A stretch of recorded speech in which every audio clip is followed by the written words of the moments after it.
Hi everyone, and welcome to part 2 in the FDocs AFP mini-series. My name's Anna, and I'm a Medics.Academy fellow, and I'm the SDocs lead.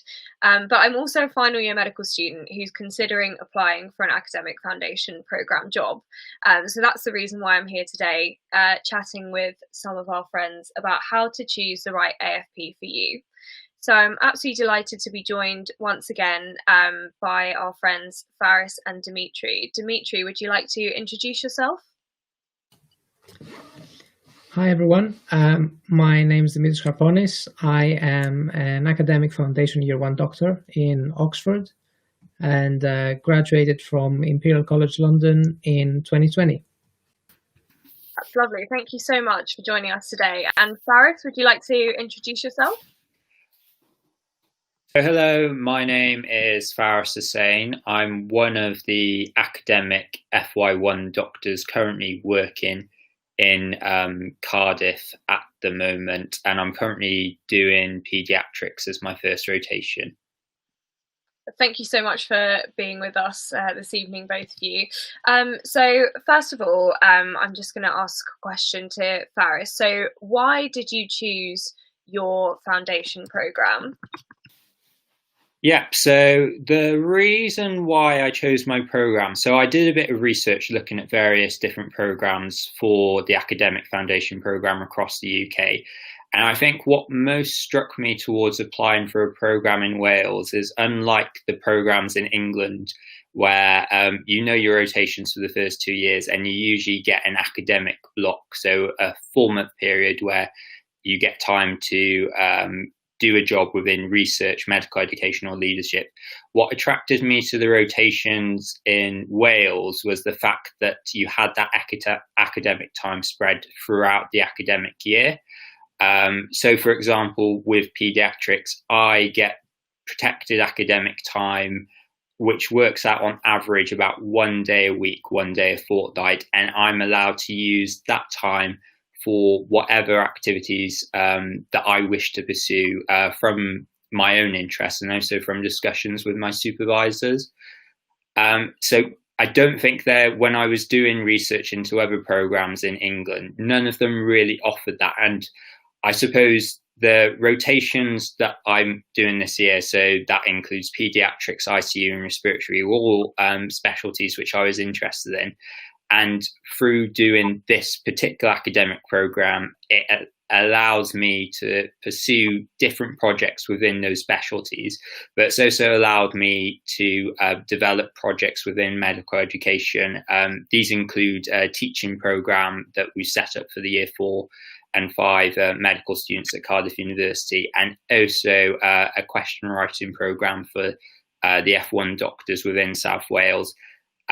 Because of sort of the flexibility that this programme offered, I suppose that's what the main drawing factor was to applying to do a rotation in Wales. Not that I saw a huge disadvantage in applying to one of the programmes in England. I thought there were simply more opportunities to do a greater variety of projects within doing the Wales AFP programme. The biggest downside, and this is the same for anyone applying for even standard rotations within Wales, is that I don't have a guaranteed academic F2 year. So you have to reapply for F2 within Wales, and the application process finishes in March. So that's kind of also good if I've decided by December, January time that I actually don't want to do an academic F2. But it also means you've got to go through a competitive application process again.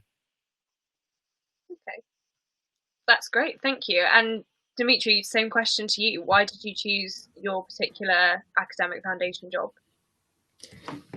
So I was looking into different jobs and they were all very interesting. So the reason why I narrowed it down to Oxford, a couple of reasons really. The sort of 4 main ones are: one is the location. So I wanted to be somewhere outside of London, but with great links to be in London within an hour or so.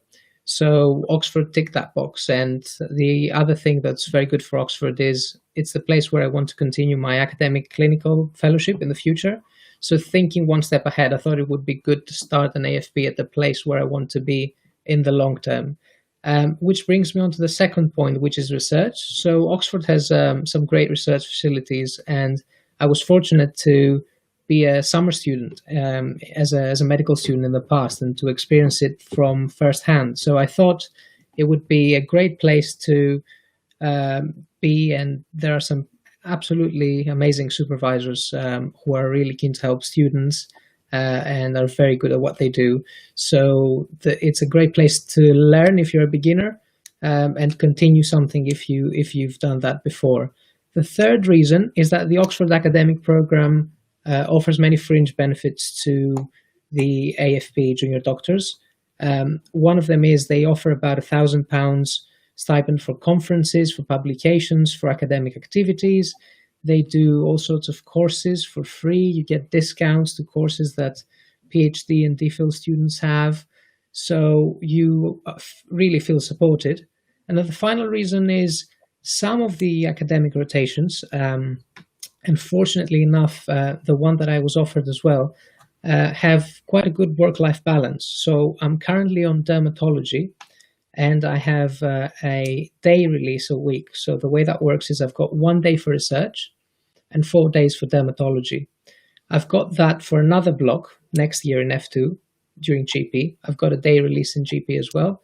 And then at the end of my F2, I will have a block, my research block, instead of being a full-on 4 months research block, it's 4 days a week of research and 1 day a week of clinics, of trauma and orthopedics in this case. So it's a very good mix, and I feel like you probably don't get burnt out as soon, though I may regret saying this now.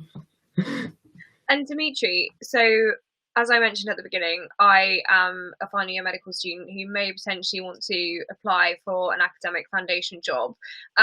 So where do I start in terms of, finding out all of this information that you've just given me about all of the different kind of deaneries? Where do I need to go to find that out? Yeah, so that's a challenge. That is a big challenge. Personally, I found the best resource is current F1s and people who have just been through the process. So through word of mouth, most of the time you find most information about a course and student feedback and whether it's good or not. So that's one way. The other way is you can try and join one of the many courses that are available for AFP. They mostly focus on the application process rather than probably what would be the best match for you. But again, they're another good one to consider. And also you can have a look at their websites. So some websites are old, some websites get renewed and every now and again. So this might be a good sign as to how much attention they give to the program and how much focus they give to their AFP. So maybe this is another important factor for you to consider as well.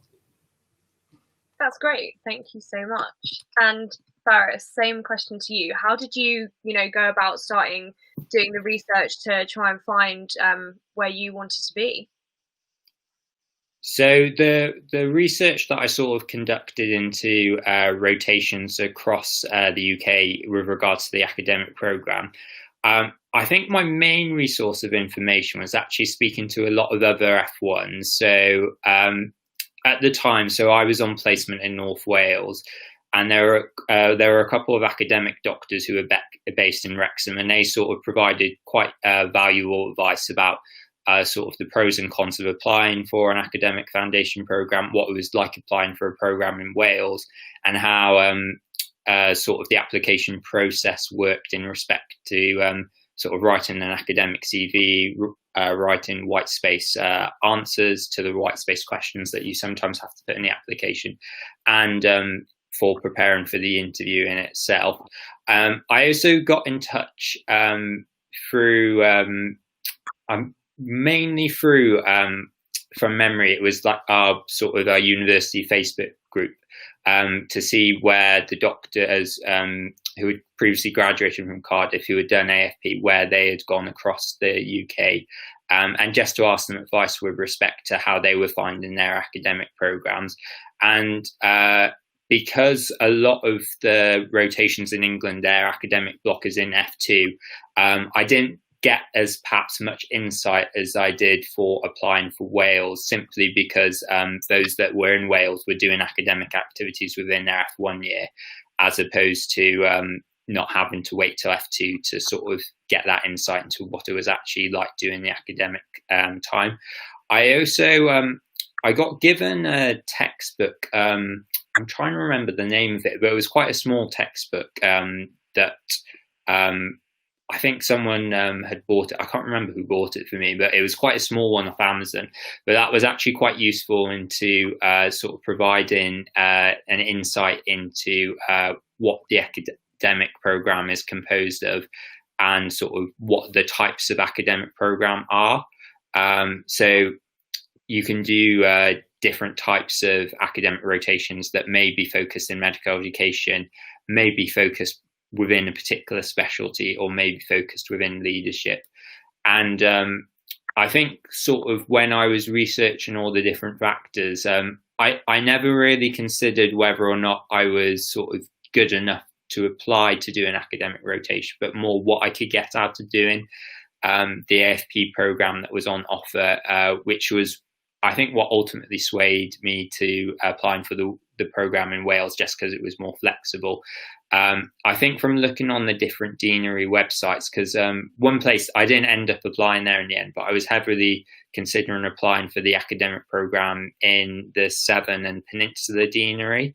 And I think sort of what swayed me away from applying for that particular academic program was just that it seemed to me less flexibility and variety compared to what the program in Wales offered. And I think that's ultimately what drew me to applying towards Wales. That's great. Well, thank you very much. Thank you both for sharing your experiences. This has been really useful for me, and I hope really useful for everyone watching.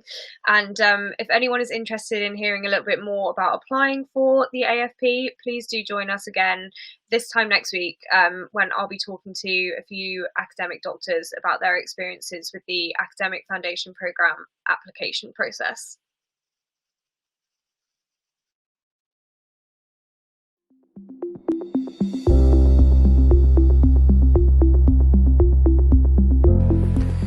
Hi, so my name's Zaid. I am an F1 in West London, and I just completed the Medics.Academy training in teaching day 3 course. I think it's structured in a really nice way with a lot of resources you can permanently access. The course isn't over after 3 days.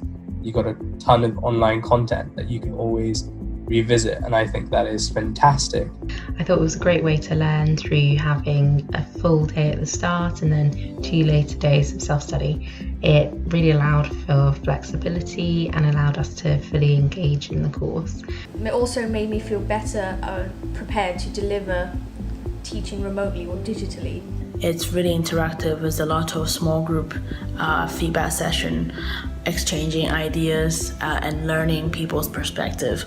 After actually doing this course, I realised that teaching is more of a science, and it's really important to get clear feedback so that you can improve your teaching. This course also encouraged me to think thoroughly about what my audience actually wants from my teaching session, and also how I can keep them better engaged.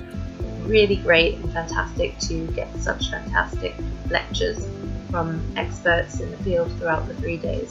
It was also interesting to learn from others taking part on the course, because we all have different levels of experience, so it was interesting to gain their perspective on things too. I learned not just about a different style of teaching, I also learned about what is medical education, how to build a career in medical education. Overall, I learned a lot from the teaching course.